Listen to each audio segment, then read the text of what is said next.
Well, Aurora and her husband, Martin, went to that dinner party. Didn't go as way they figured. Her husband was Mr. Flirty Pants and wanted to kiss Aurora. Aurora's like 4'11" and he's above 6 something. And she didn't think that his wife would like that. And she came home with a bottle and she looked like she had been drinking or crying. And this lady, Mrs. Esther, made the dinner. And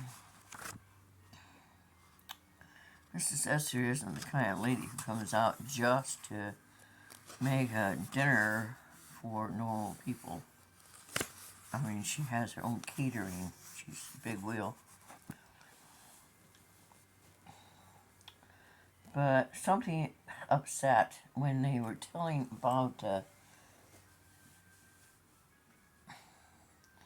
gentleman who brought them wood and how erratic he was and like he had gone loopy.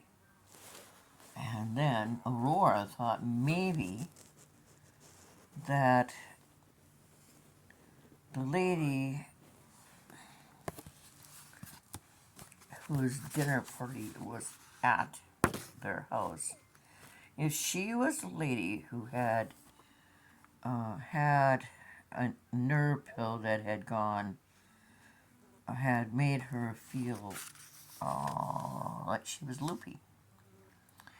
And Ellen's her name, and she was all upset about the story, and so she went down the back stairs and went and got in the car to drive away.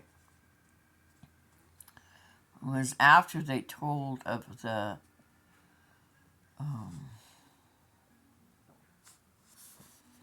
niece that had come to visit and how they didn't know everything about that. And then the dinner party sort of went sideways, and so they were getting ready to leave, and Mrs. Ellen, Catledge is the husband's name, and he's the mayor, and Ellen's the wife, and they had 2 boys, and they were off of school.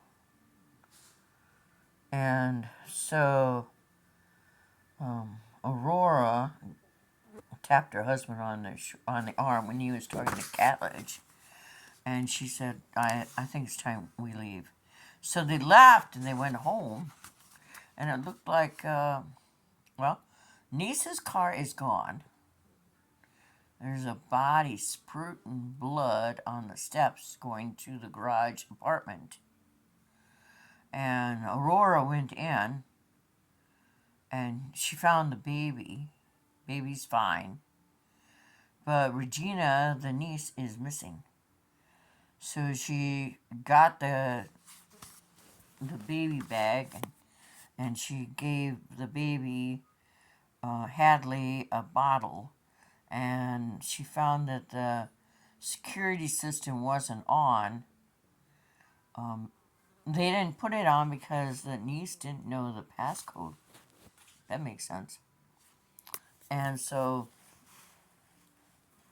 now they don't know where the niece is. There's a body on the stairs, and she's pretty sure that it's the husband's body. But we don't know.